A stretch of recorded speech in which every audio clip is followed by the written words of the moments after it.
हमारा चंद्रयान 3 बुरा फंसने वाला है। सामने खड़ा है बड़ा संकट। चांद पर उतरना बेहद मुश्किल। चांद की इस खतरनाक बाउंड्री को कैसे पार कर पाएगा चंद्रयान 3? सिर्फ 15 मिनट के खेल में कैसे मार पाएगा चंद्रयान 3 बाजी? दोस्तों, हमारा चंद्रयान 3 चांद फतेह करने के लिए फुल एनर्जी के साथ आगे बढ़ रहा है। अर्थ ऑर्बिट का चक्कर लगाते हुए एक के बाद एक ऑर्बिट को चेंज करते हुए आगे बढ़ रहा है। अभी तो सारी चीजें नॉर्मल चल रही हैं। चंद्रयान 3 का इंजन भी अच्छे से काम कर रहा है। हर पड़ाव को आसानी से लांघते हुए अपने लक्ष्य की ओर आगे बढ़ रहा है। वैज्ञानिकों में खुशी का माहौल है। चंद्रयान 3 को धरती से चांद तक का ये सफर पूरा करने में करीब 45 से 50 दिन का समय लगेगा। इसरो के मुताबिक अगर सब कुछ सही रहता है तो चंद्रयान 3 23 या 24 अगस्त को चंद्रमा की सतह पर सॉफ्ट लैंडिंग करेगा। लेकिन सुनने में यह सब जितना आसान लग रहा है, वास्तव में उतना आसान नहीं है। चंद्रयान 3 को इस सफर में कई तरह की चुनौतियों का सामना करना पड़ेगा। जैसे जैसे चंद्रयान 3 चांद के करीब पहुंचेगा, वैसे वैसे मुश्किलें बढ़ती जाएंगी। 15 मिनट का वो पल जिसे आतंक का 15 मिनट कहते हैं, चंद्रयान 3 के लिए भारी पड़ने वाला है। बड़ी कठिन परीक्षा होगी, जहां अच्छे अच्छे स्पेस क्राफ्ट दम तोड़ देते हैं। यहां तक कि नासा भी यहां जाने के लिए घबराता है। दोस्तों, भले ही चांद पर मानव के पहुंचने के 50 साल हो गए हों, लेकिन तमाम विकसित देशों के लिए भी चांद को छूना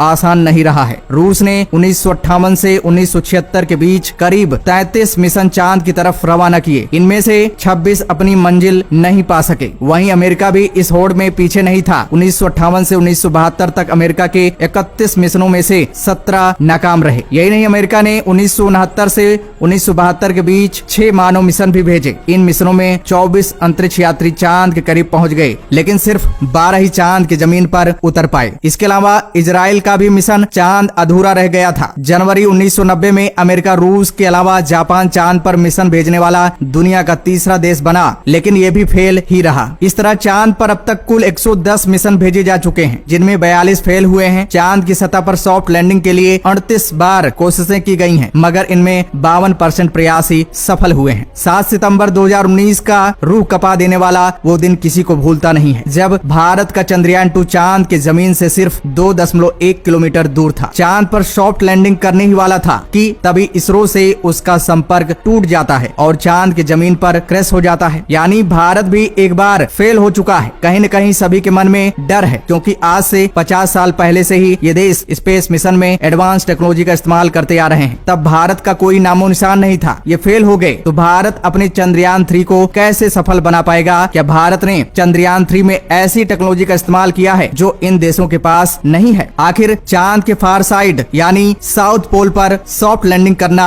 इतना मुश्किल क्यों है? इसी साइड पर चंद्रयान 3 को लैंड कराने के लिए जिद पर क्यों अड़ा है इसरो? क्या चंद्रयान 3 वाकई में 100% सफल हो जाएगा? क्या अभी तक किसी को सफलता नहीं मिली है? तो दोस्तों, बता दें, जानकर आपको बड़ी हैरानी होगी। इस क्षेत्र में चाइना को बड़ी सफलता मिल चुकी है। पहले ही कोशिश में चांद के फार साइड यानी साउथ पोल पर सॉफ्ट लैंडिंग करने में चाइना सफल रहा है। अपना चांद मिशन चांगे 4 भेज चुका है। जहां नासा तक फेल हो गया था, तो वहां चाइना को कैसे सफलता मिली? तो बता दें, इसके लिए चाइना ने खास इंतजाम कर रखा था। दरअसल चाइना चांगे 4 भेजने से पहले चांद के ऑर्बिट में एक सैटेलाइट भेज रखी थी। चाइना को पता था कि अंतिम पड़ाव में बड़ा खेल होने वाला है, इसलिए अर्थ मून लैग्रेंज पॉइंट 2 में क्यूकियाओ रिले सैटेलाइट या कम्युनिकेशन रिले सैटेलाइट को तैनात कर रखा था। क्योंकि दोस्तों, जब स्पेसक्राफ्ट चांद के आखिरी ऑर्बिट में पहुंचता है, यानी जहां से लैंडिंग प्रोसेस शुरू होता है, वहीं पर कम्युनिकेशन सिस्टम काम करना बंद कर देता है। डायरेक्ट पृथ्वी से लैंडर को सिग्नल भेजना मुश्किल हो जाता है। इसलिए चाइना ने चेंजे 4 से संपर्क बनाए रखने के लिए क्यूकियाओ रिले सैटेलाइट का इस्तेमाल किया था। इसरो ने ना तो चंद्रयान 2 में ऐसी टेक्नोलॉजी का इस्तेमाल किया था और ना ही चंद्रयान 3 में किया है। पूरा लैंडर पर डिपेंड है। इसमें लगे थ्रस्टर इंजन पर डिपेंड है। लैंडर में लगे ऑन बोर्ड कंप्यूटर और सेंसर पर डिपेंड है। सॉफ्ट लैंडिंग होने से पहले का वो 15 मिनट काफी अहम होता है। यही समय लैंडर के सूझबूझ के कारण ही सफलता मिल भी सकती है और ना भी, क्योंकि ये सारा काम लैंडर को खुद करना पड़ता है। इसमें इसरो का कोई बस नहीं चलता है। अगर लैंडर ऑन बोर्ड कंप्यूटर के जरिए AI का इस्तेमाल करते हुए सारे इंस्ट्रूमेंट को सही समय पर इंस्ट्रक्शन देने में सफल होता है और थ्रस्टर स्पीड को कंट्रोल करके रखता है, क्योंकि चांद पर वायुमंडल नहीं है, कोई फ्रिक्शन काम नहीं करता, स्पीड को कंट्रोल करना बड़ी मुश्किल का काम है। अगर ये सब सही समय पर हो जाता है तो चंद्रयान 3 को सफल लैंडिंग से कोई नहीं रोक सकता। चांद के साउथ पोल पर सॉफ्ट लैंडिंग करना क्यों मुश्किल है? तो बता दें, धरती से चांद तक पहुंचने के लिए चंद्रयान को 3,84,400 किलोमीटर की दूरी को तय करना होगा। इतनी दूरी को सफलता पूर्वक तय करना भी आसान बात नहीं है। रास्ते में जरा सी चूक या तकनीक गड़बड़ी पूरी मेहनत पर पानी फेर सकती है। हालांकि यान को इस तरह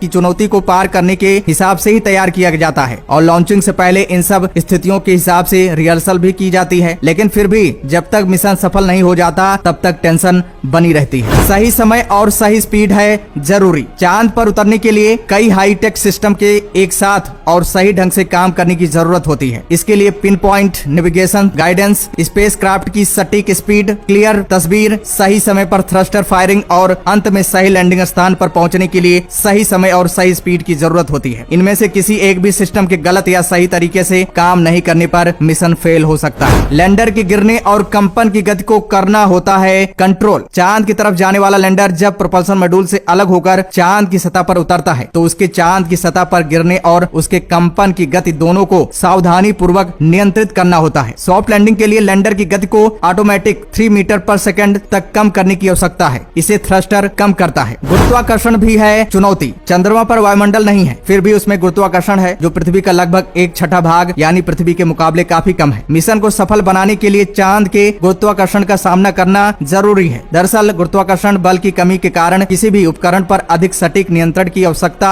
होती है। गुरुत्वाकर्षण की कमी से लैंडिंग का बोझ लैंडर के थ्रस्टर पर पड़ता है, जिसे सही समय और सही बल के साथ फायर करना होगा। चांद के क्रेटर और रेजुलिथ बढ़ाते हैं मुश्किल। सॉफ्ट लैंडिंग के लिए लैंडिंग क्षेत्र महत्वपूर्ण है, लेकिन चांद की सतह पर बड़े क्रेटर यानी गड्ढे और रेजुलिथ यानी मिट्टी और चट्टान हैं। ये लैंडिंग को और चुनौतीपूर्ण बनाते हैं। इनकी वजह से लैंडिंग लोकेशन पहले से ही चुनना पड़ता है। इनमें प्राइमरी, वैकल्पिक, सेकेंडरी लैंडिंग लोकेशन या लैंडिंग साइट का चुनाव करना होता है। चंद्रयान 3 के लैंडर में इन खतरों का पता लगाने वाले 2000 डिटेक्शन और कैमरे हैं। लास्ट डिसीजन लेने के लिए इनके इनपुट का इस्तेमाल होगा। इनपुट पहुंचने में देरी भी लैंडिंग को बनाता है कठिन। लास्ट डिसीजन लेने वाला डेटा मिशन कंट्रोल को भेजा जाएगा, लेकिन पृथ्वी से अंतरिक्षयान को इनपुट भेजने में देरी होने के कारण वास्तविक डिसीजन लैंडर द्वारा ही लिया जाएगा और यही वो चीज है जो चांद की लैंडिंग को इतना कठिन बना देती है। दोस्तों, हम सबको ईश्वर से प्रार्थना करना चाहिए कि चंद्रयान 3 100% सफल हो जाए। तो दोस्तों, जय हिंद, जय भारत।